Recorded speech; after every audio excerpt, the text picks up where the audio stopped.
Bonsoir chers téléspectateurs, bienvenue à ce rendez-vous de l'actualité sur la télévision de la famille.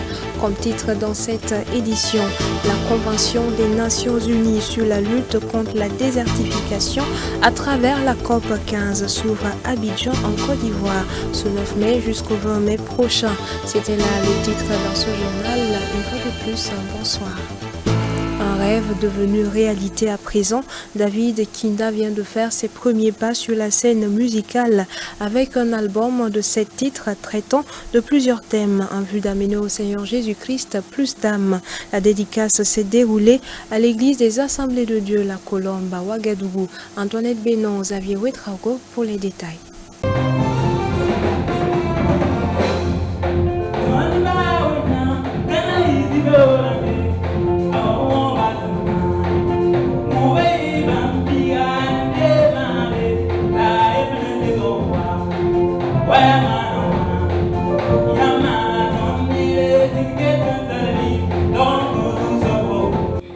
Un rêve longtemps nourri, c'est une réalité aujourd'hui. David Kinda vient de faire ses premiers pas sur la scène musicale chrétienne, un album de 7 titres qui aborde différentes thématiques dédicacées sous forme de concert le 8 mai à l'église des Assemblées de Dieu, la Colombe, sise à la Patte d'Oie.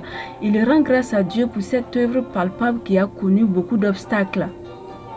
C'est vraiment quelque chose de surprise en moi parce que quand j'ai commencé, c'était pas facile et avec d'autres paroles des gens, j'étais vraiment un peu découragé, mais par la grâce de Dieu, et par le soutien des gens, et par la prière de nos pères spirituels, j'ai eu à réaliser ces rêves.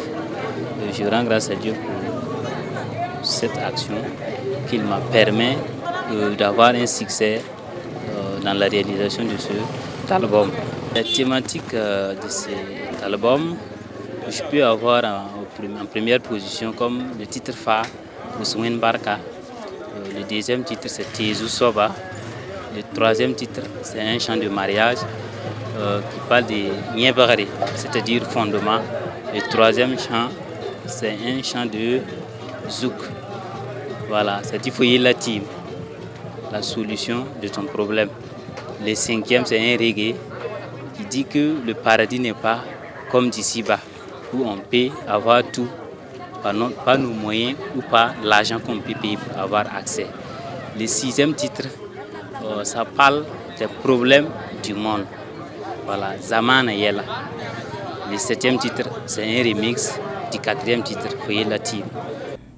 L'œuvre du chanteur Kinda a touché le cœur de plus de Raïssa Néa, n'a pas hésité un seul instant d'accompagner le chanteur dans la concrétisation de son rêve car, dit-elle, elle a cru en lui. C'est un jeune qui m'a vraiment impressionnée dès les premiers instants que je l'ai vu. Donc il était vraiment engagé, très très engagé pour le Seigneur, pour le service du Seigneur. Voilà pourquoi quand il m'a choisi comme marraine, je n'ai vraiment pas hésité. Il continue vraiment avec le Seigneur.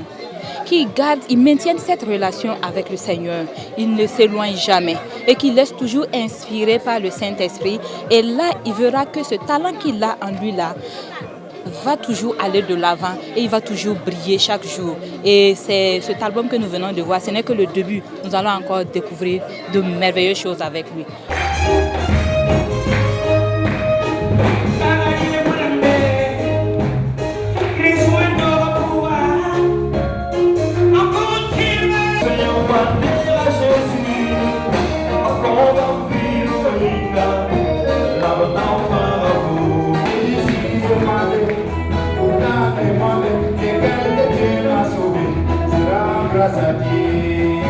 Les dévanciers dans le domaine de la musique chrétienne non plus n'ont pas manqué de soutenir leur filleul. Je voudrais bénir le Seigneur pour la vie de son serviteur qui est David Kinda et je le félicite pour l'œuvre abattue.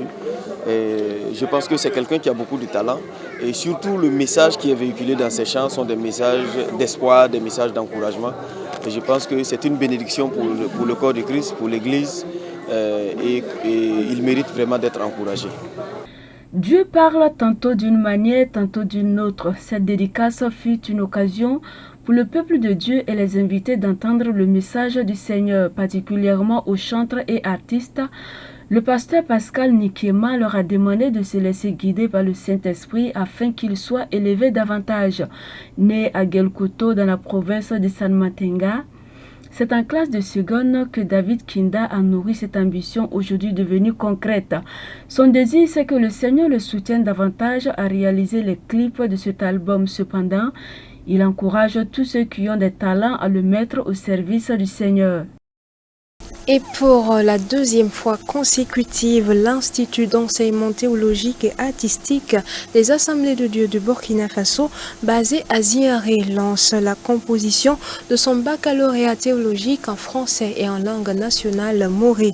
Pour la session 2022, ce sont 73 candidats qui sont allés à l'assaut du précieux diplôme théologique. Le lancement avec Delphine Banissi et Annick Caboret. L'Institut d'enseignement théologique et artistique de l'Église des Assemblées de Dieu du Burkina Faso, SIS à Ziaré, lance pour la deuxième fois son bac théologique en langue nationale morée, mais aussi en français. À l'appel de son nom, le candidat présente sa carte d'identité, son laissez-passer avant d'avoir accès à la salle de composition. Dictée pour les francophones et Kelgongulse pour les moréphones, la première épreuve est lancée après des conseils prodigués par le président du jury. Nous avons donné les consignes essentielles aux candidats pour qu'il y ait discipline par rapport à cette épreuve. Par exemple, qu'ils évitent de parler entre eux, qu'ils évitent de rentrer avec des objets suspects, qu'ils se séparent de leur téléphone, mais aussi de la façon de remplir la feuille de composition pour que tout soit correct. Nous essayons de faire comme le bac national.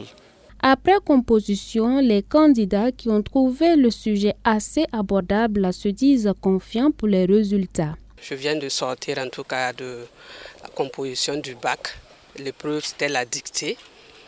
Et bon, comme tout examen, il faut dire qu'on est rentré bien sûr avec un peu de stress. Mais ça va, dans l'ensemble ça va. Seulement je me rends compte que les nouvelles technologies nous font défaut.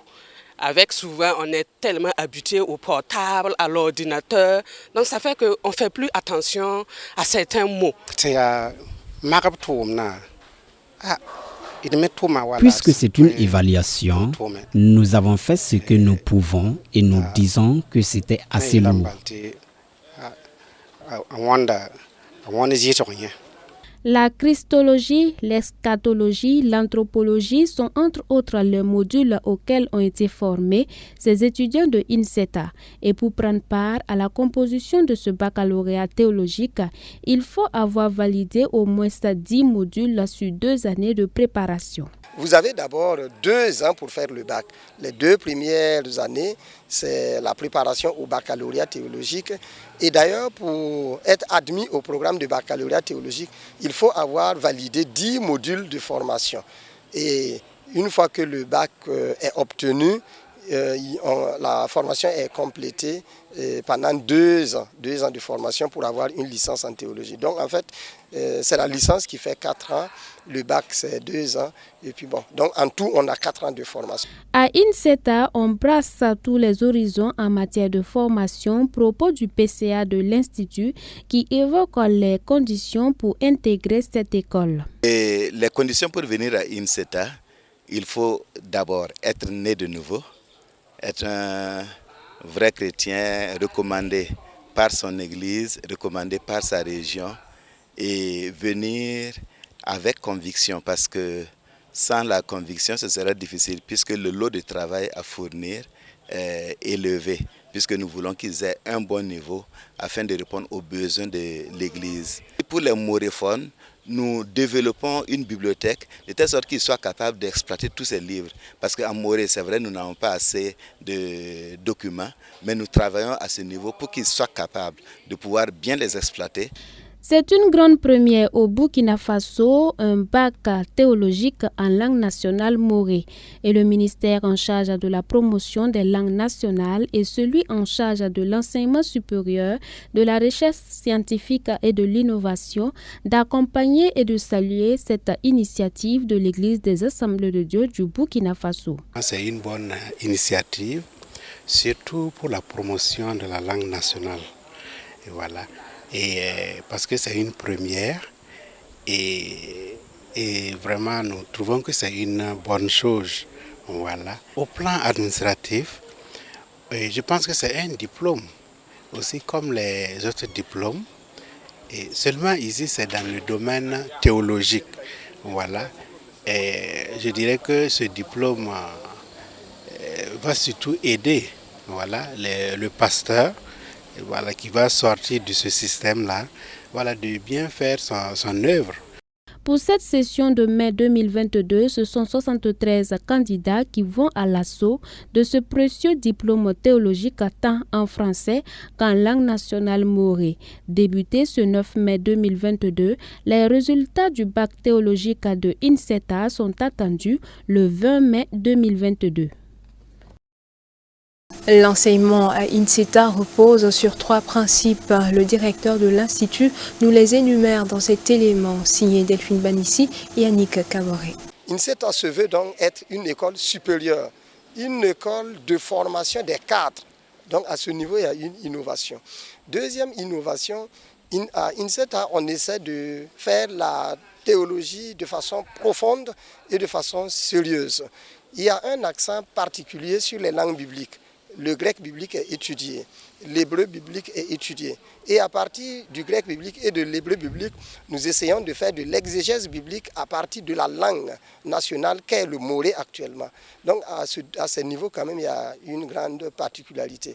Et troisième particularité, c'est le sérieux dans les études. Être étudiant à INSETA, c'est pas simple. C'est vraiment se mettre à la tâche, c'est être rigoureux dans la recherche, c'est faire de la théologie en profondeur. À présent, dans l'actualité hors de chez nous, comme annoncé en titre dans le cadre de la 15e session de la conférence des partis COP15, plusieurs pays du monde se sont retrouvés du 9 au 20 mai à Abidjan pour trouver des solutions afin de lutter contre la désertification et la dégradation des sols.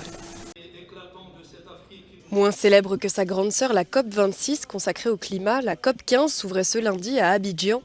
La conférence mondiale sur la désertification des terres se tient jusqu'au 20 mai. Elle vise notamment à mettre en place des engagements pour la restauration d'1 milliard d'hectares de terres dégradées d'ici 2030.